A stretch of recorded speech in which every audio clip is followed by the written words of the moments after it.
So there was this one charter school, and this one charter school was in very, very high demand.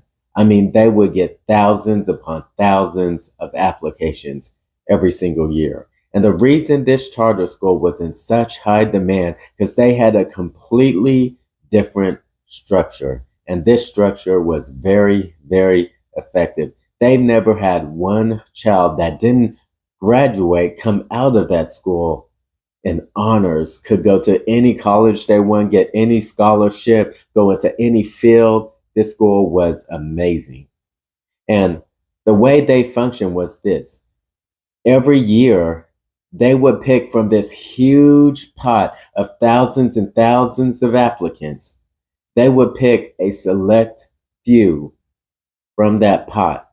And what made this school so successful is what they would do is whenever they began the school, it didn't matter if they began in kindergarten, it didn't matter if they began in sixth grade, in eighth grade, in 10th grade. But what they would do when they started, when they got accepted into the school, they would be given their graduation certificate with the year because this school was so determined for them to graduate. It didn't matter what learning disability they had, what problems, what they struggled with. It didn't matter. This school was dedicated. This school had a plethora of teachers. That means a whole lot of teachers for every grade level, specialized in learning disabilities, so on and so forth. Every classroom, they had a whole lot of classrooms and they were all small, holding 10 or less kids. So those kids could really get focused. And even with that few kids, there were two teachers in there, both of them trained in all learning disabilities and everything. So every student got so much attention. They had full-time private tutors. They had about 50 of them just on campus at all times. They had the counselors, everything. And they were dedicated. Whoever entered that school, they were dedicated that they would graduate and they would help them get into any college they want and they would help them get scholarships, whatever. This school had no dropouts. I mean, it's been 25 years and they've had, you can say, a perfect record of graduates, a resume of the schools they sent people to and the people, the millionaires and billionaires built these huge businesses and everything, what they learned in this school.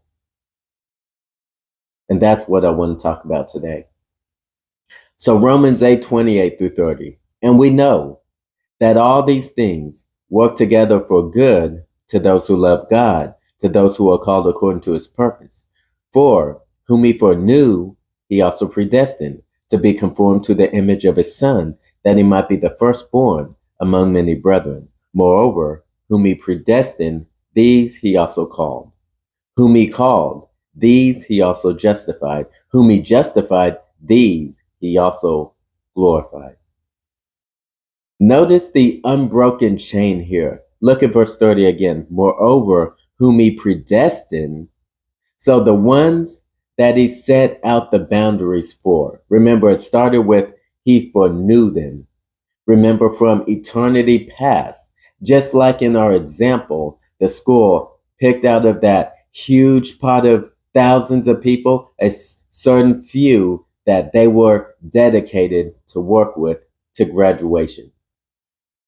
In an infinitely greater way, God chose a certain people. He foreknew them as his own, that he would set his love upon them. And it's those people that he predestined or marked out the boundaries in their life. And what does he do to those he foreknew? He predestined. I mean, are there any of those who are foreknown and predestined that drop out? Or is there any added to that number? Well, let's see. Verse 30, moreover, whom he predestined, these, so the same ones that he marked out the boundaries for, to be conformed to Christ. Those he predestined, these he also called. Whom he called, these same people he also justified. And whom he justified, these same people he also glorified. Now you're like, wait, how does that work?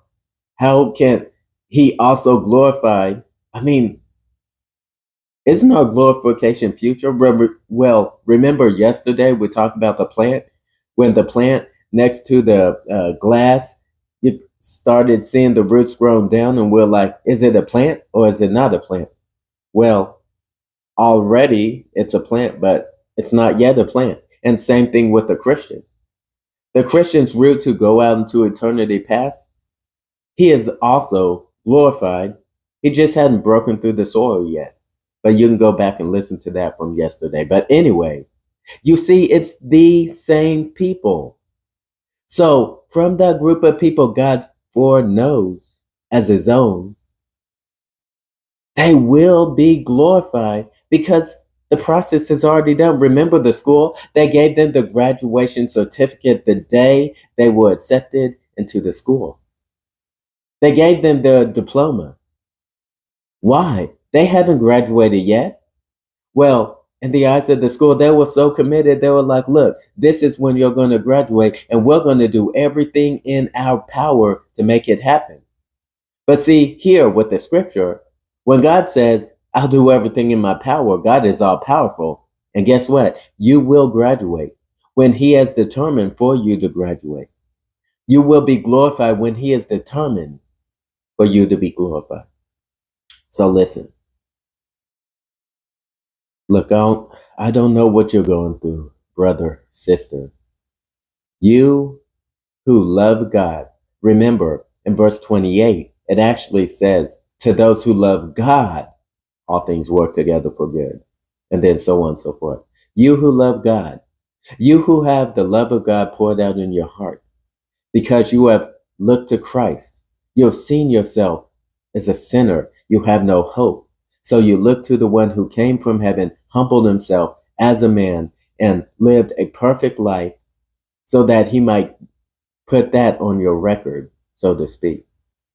And he died on the cross that he might wipe out your record of sin and suffer the wrath that you and I deserve.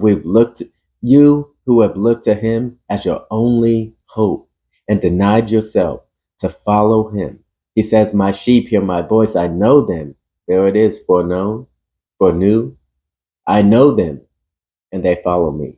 You who follow Christ by faith, listen. Remember, Paul is encouraging those who are groaning and suffering in the world. And I don't know what you may be going through. It may be painful. It may cause you tears day in and day out.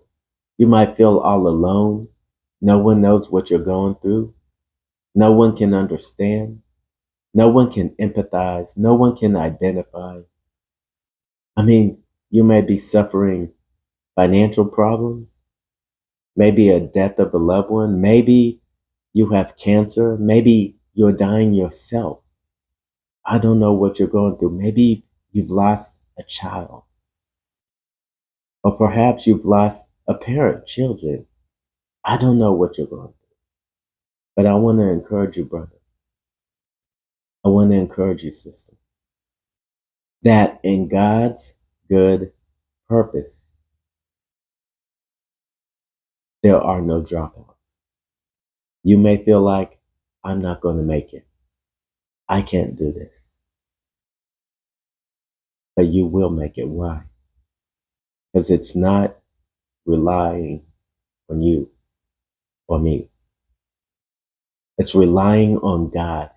He's marked out the boundaries, and he has worked every detail, every minute detail in your life, rather in front or behind the scenes.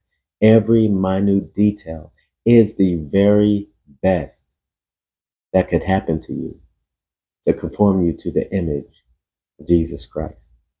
So be encouraged, brother. Be encouraged, sister. Your going to make it. Not because of you, but because of God.